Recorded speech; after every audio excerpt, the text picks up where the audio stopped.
Hey everybody, this is Brian with Vermillion Enterprises. Today is February 7th, 2024.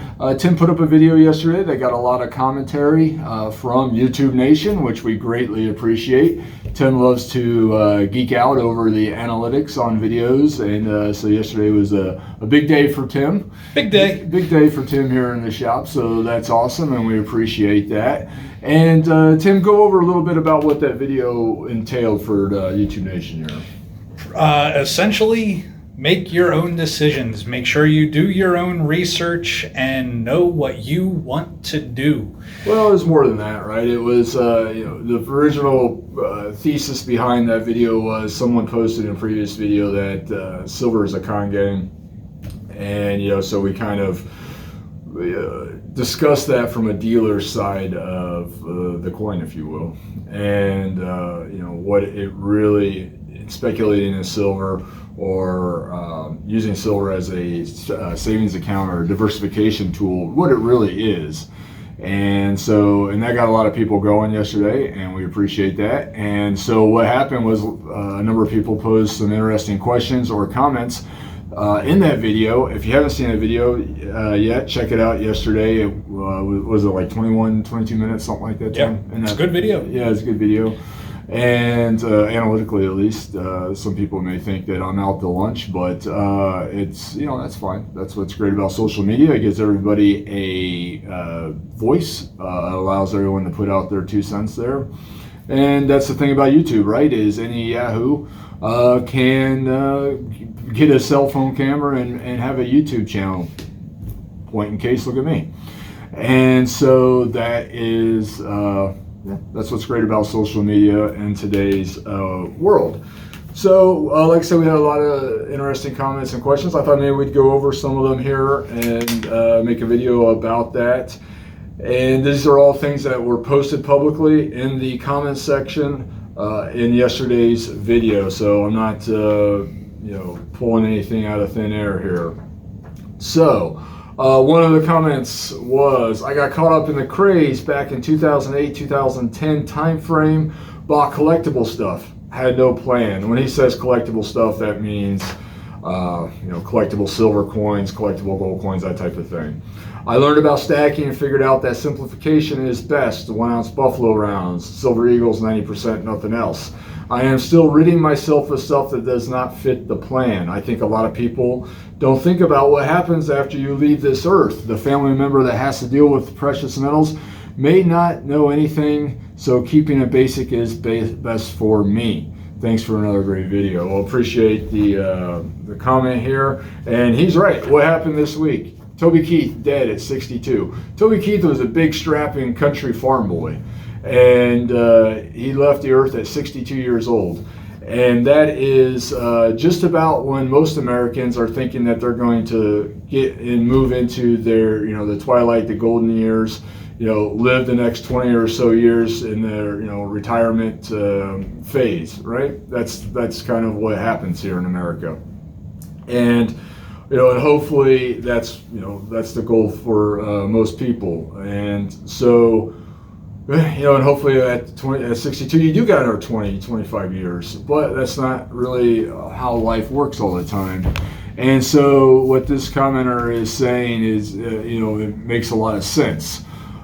Your family members may not have any enthusiasm for collecting or stacking the way you do, and a lot of times think it may be nonsense. I've had a lot of family members that have come into my shop over the years who are liquidating a deceased person's collection or stack, whatever you want to call it. They have no idea what the heck they're even selling. They just they know it's gold or silver, and so they bring it into a gold and silver shop. And they're just like, that's the extent of what they know about it.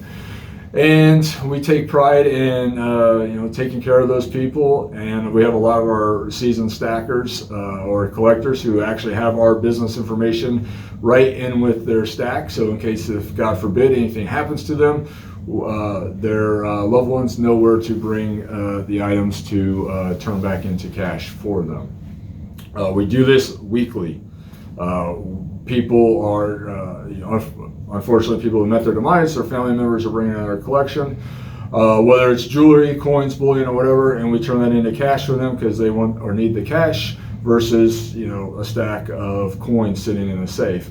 Or we have people who are like this gentleman here, who are being proactive about it and converting their like oddball stuff, if you will, their kind of frivolous stuff, whatever that isn't easy to figure out, into easy to figure out materials while maintaining their precious metals inventory. So one that we had this week, actually I think it was Friday. Today's Wednesday, so I think it was Friday. A gentleman came in with a bunch of fractional gold bars, and we turned those into 1 ounce gold buffaloes for him. Yesterday, a gentleman came in and he had just an old man's coin collection, is what I like to call it. A stack of collectible currency, odds and ends Morgan dollars, some generic silver, that just oddball size stuff, and he converted it all into a nice tidy package of 1 ounce silver rounds. It's really easy for someone who has no idea what gold and silver items are to go on Google and be like, what's the price of silver? And Google will tell them it's $23 an ounce today. Well, a buffalo round's an ounce of silver, so I should be able to get $23 for this. That makes sense, right? Or they got 1 ounce gold American Eagles or 1 ounce gold buffaloes. Google, what's the price of gold today? The price of gold today is $2,040. Okay, well, I guess I should be able to get about $2,040 for this ounce of gold. Makes sense, right? It's not like, hey Google, what's an MS66 1887S Morgan silver dollar worth? Well, and at this auction 4 years ago, it sold for this, and Gray Sheet says it's this. Well, a dealer is only going to give you this for it, so it becomes a lot more. It becomes more difficult for that person to understand that. Whereas you, the collector or investor, knew or have an understanding of what such things are worth. So that's a big part of our business, is converting stacks into more mainstream, easy to understand items. So that's a common thing that we do here.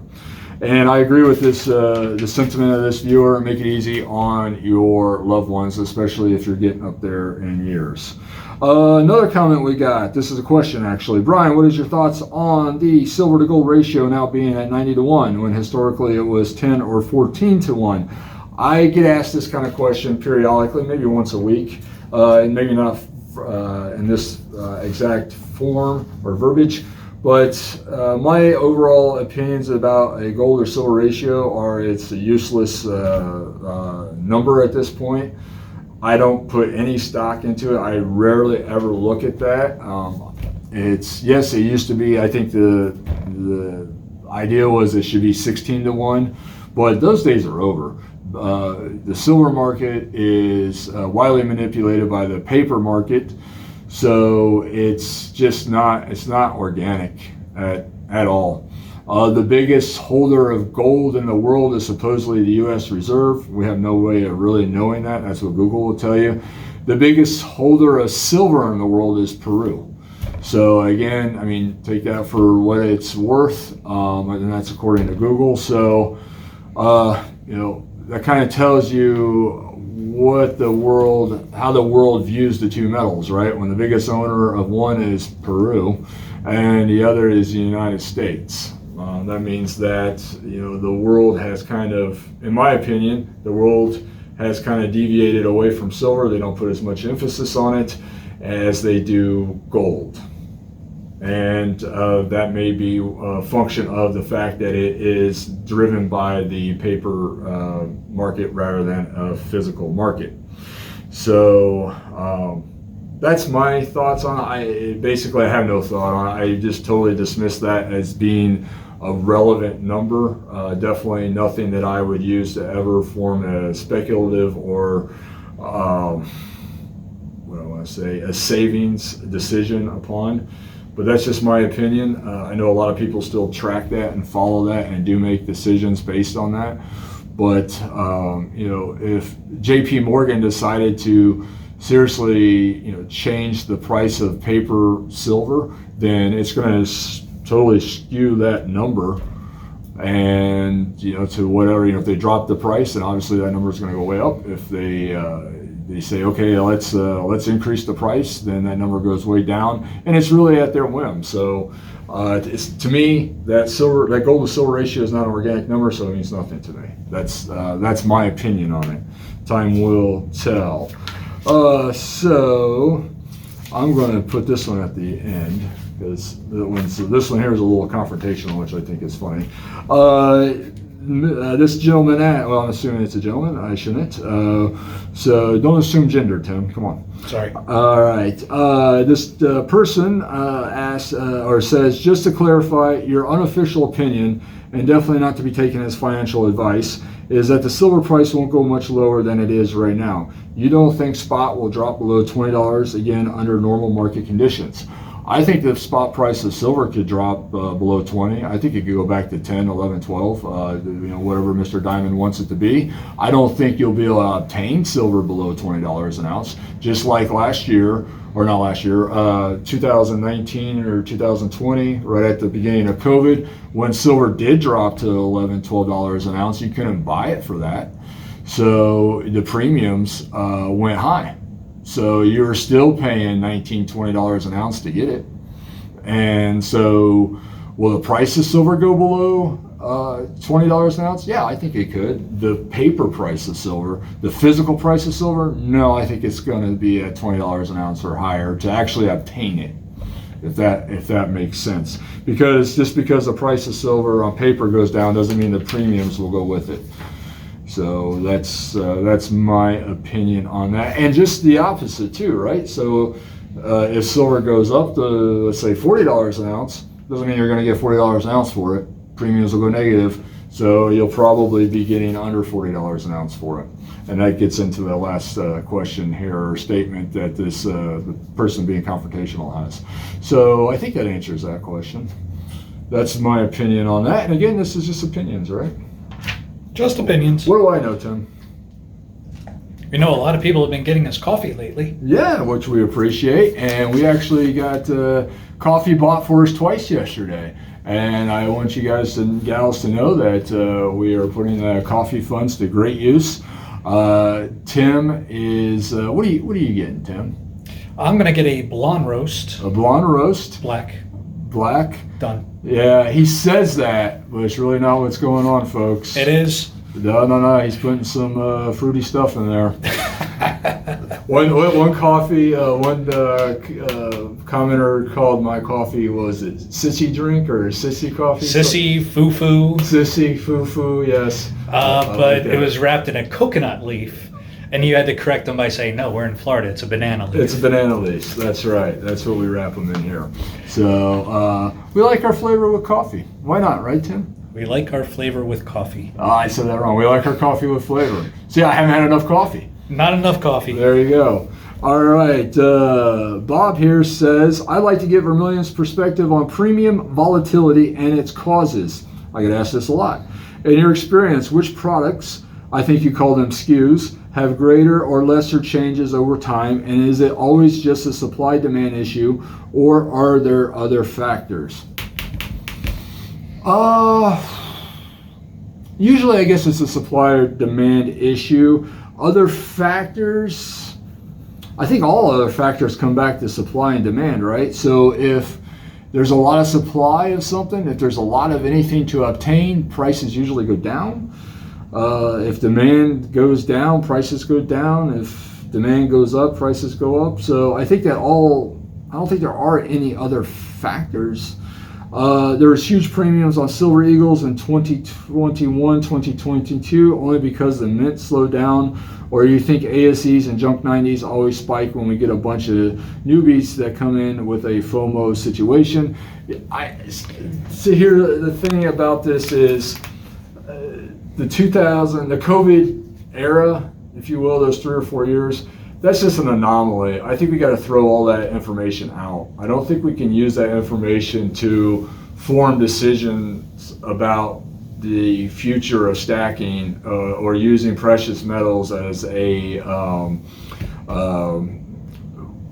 way to, what do I want to say here, diversify your portfolio. That 3 or 4 year window of information, I think you just got to throw it away.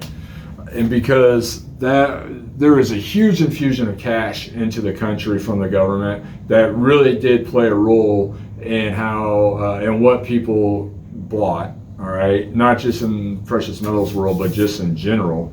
And that money is being sucked back out there through various vehicles. But that's just, people were sitting at home on their couches, tuned into social media, which was at its height, right? Back in the 80s and when silver ran up, and back in 2010 when silver ran up, social media was nowhere near as prevalent. Didn't even exist in the 80s like it does today. So you had a culmination of an infusion of cash from the government.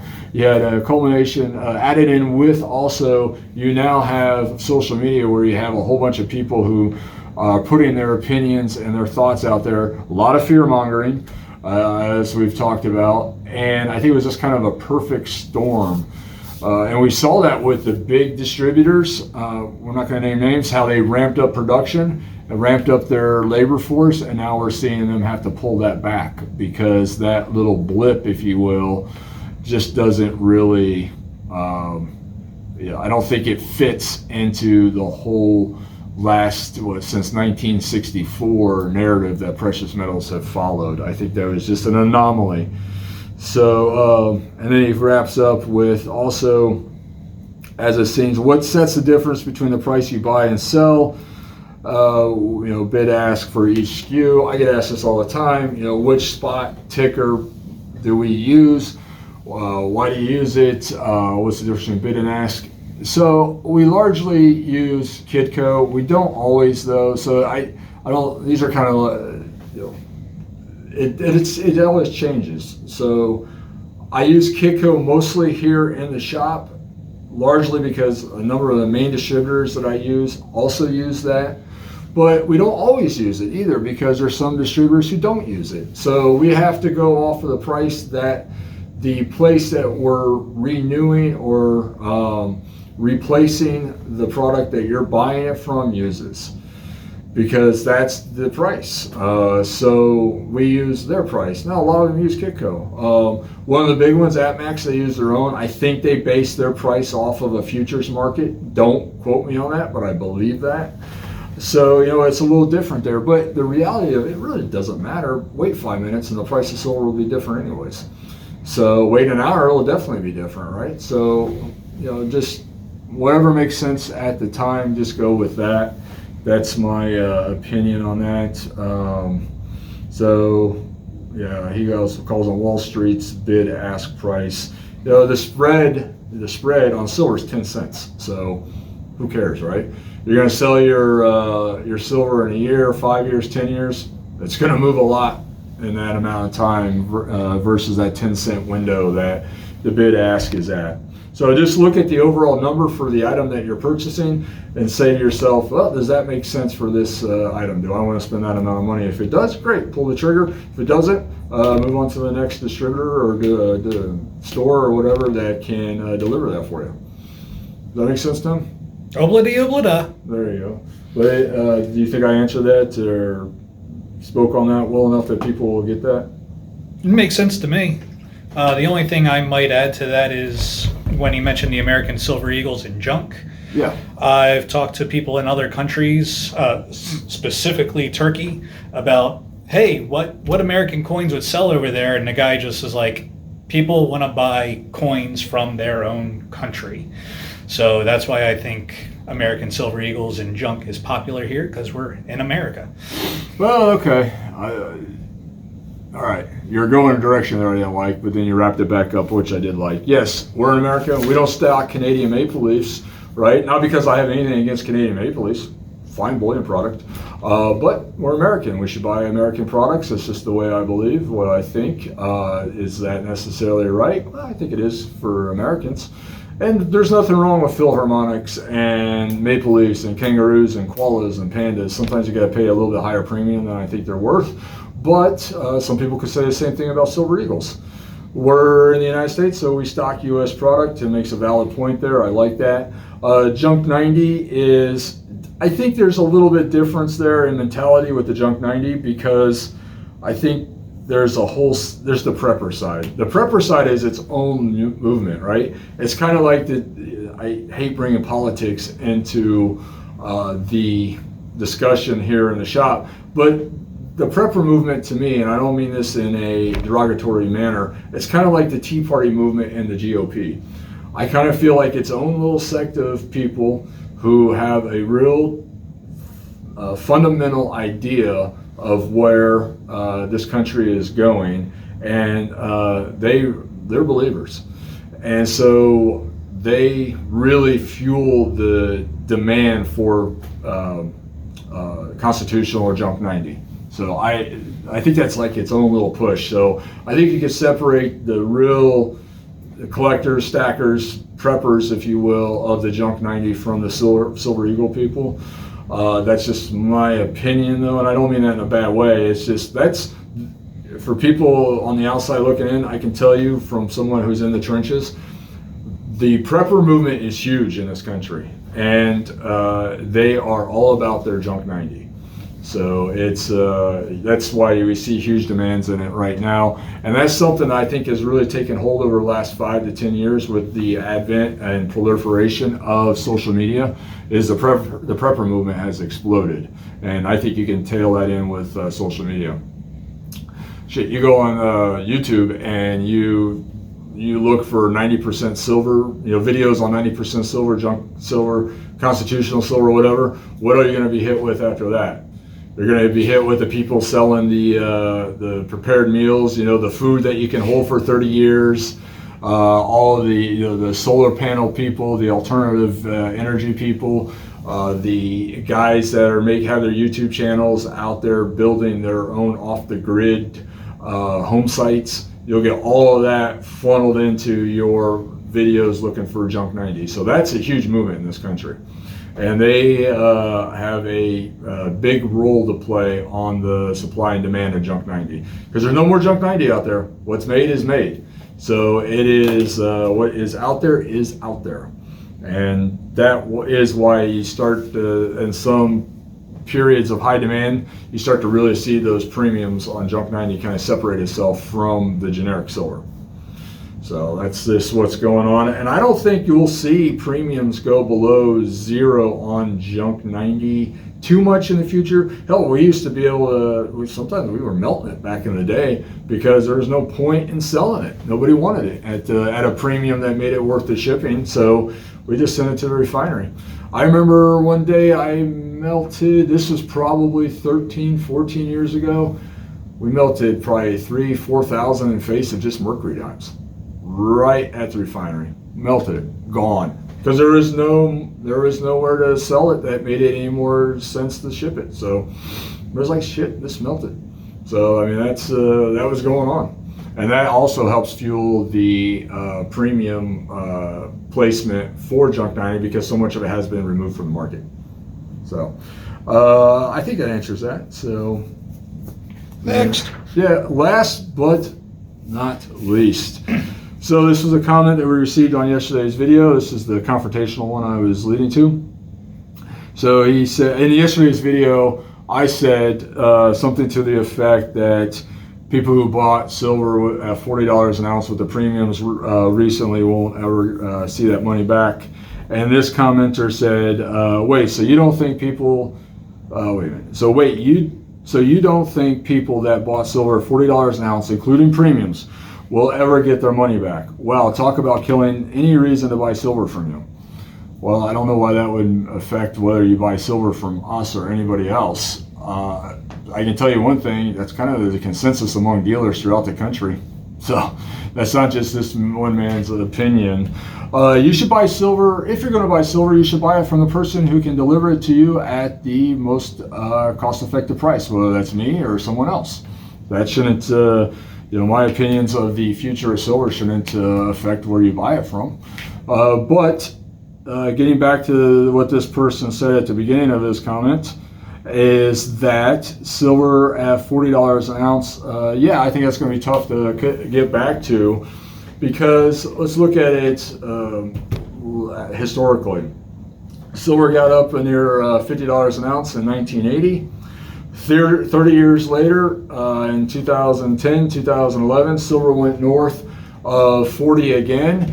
So if we repeat history, what's that mean? 2040-ish, we should see silver again north of 40. So, well, let's face it, a lot of people aren't going to be around then. That's the reality of it. That's I'm not trying to be grim or morbid about it, but that's just the reality of it. Especially, that's just kind of how things go. And remember, in 1980, that when silver got up to $50 an ounce, that was a manipulated market. The Hunt brothers were doing their things. That was not organic. 2011, housing market issues really spiked it. That may have actually been a more organic situation, definitely than 1980. And now we see the proliferation of the controlled and manipulated silver market as it is, with what JP Morgan is doing. So yeah, I think it's going to be tough to get there. It's I don't see why anytime soon it's going to be getting there. And also, we have to think about, well, what are we going to be able to get? Let's say silver does go back to $40 an ounce. Well, I can tell you from someone who's in the trenches, if silver got to $40 an ounce on paper, we're not going to be paying $40 an ounce for it. I guarantee you the premiums will be negative at that point. Silver's at $23 an ounce. It's not even at $23 an ounce right now. And you're seeing negative premiums on big silver. And so, a lot of shops and distributors are paying negative premiums on, smaller silver too. So can you imagine if you double that price, what the premiums are going to be? So if silver got to $40 an ounce, let's say tomorrow silver is at $40 an ounce. I don't know any shops that would be buying it at $40 an ounce. So, and that is not too far off from where the high ever was in the entire history of silver since 1964. So yes, I think it's going to be tough for people to reclaim that price per ounce. That's just my opinion. Also remember, 1980 silver was at $50 an ounce. 2010, 2011, it went north of $40 an ounce, approached $50 an ounce, right? But what has happened since 1980 and 2010, 2011? We've had 44 years and 13 years of inflation to go on to that. So if you get your silver at $40 an ounce in 2011, and let's say you get your silver back at at $40 an ounce, and let's say in 2030, let's just say, or 2035. Well, you got 25 years of inflation on top of that. So your $40 an ounce that you're getting in 2035 is not the same $40 an ounce that you paid in 2010, 2011, or 2020. It's just not. So yeah, you're getting your $40 back. Okay, great, but it's not the same $40 that you spent. That's just the reality of it. But that's not what silver is. Silver is a diversification tool. Or a speculation device. It's not it's not an investment. Well, people who have this kind of mentality are looking at it as an investment. That's not what it is. It's a speculation that it's going to go up, kind of like, hey, I think I'm going to get more money at time B than I paid at time A. Or also, it's just a way of diversifying your portfolio to use it as a savings account. That's just the way it is. I think as moving forward, people should really use that as, hey, I want to diversify my portfolio. I don't want to have, I got X number of dollars. I want X number of those X dollars to be in precious metals, and some of that's going to be in silver. That's the way it should be looked at, as just a way to preserve their wealth, not a way to make money. So, because let's face it, silver, the most it's gotten to, let's say, is $50 an ounce. That was 1980, 44 years ago. So, and those $50 per ounce in 1980 were worth a lot more than they are in 2024. Anything we want to add to that, Tim? That sounds like you covered everything. All right. So, I'm sure this will be of interest to some people. Maybe we'll get a lot of interesting comments from this, from reading those comments. What do you think, Tim? I think so. All right, cool. Well, I am Brian with Vermillion Enterprises. We are open for business here Monday through Friday, 9 a.m. to 4 p.m. and Saturdays 9 a.m. to 2 p.m. Eastern Standard Time. We ship throughout the country, USPS or Postal Service, USPS or UPS. And we accept payment via cash, wire, Zelle, and checks up to $5,000, personal checks only. So if there's anything we can do for you, please reach out to the shop. We'll be happy to help. And if you got questions, comments, anything that you think would be interested, please leave it in the thread. And that makes Tim happy. So, we appreciate all the coffee money, folks. We do put it to good use, trust me. You guys have a great day, and we love the business and interaction. Thank you.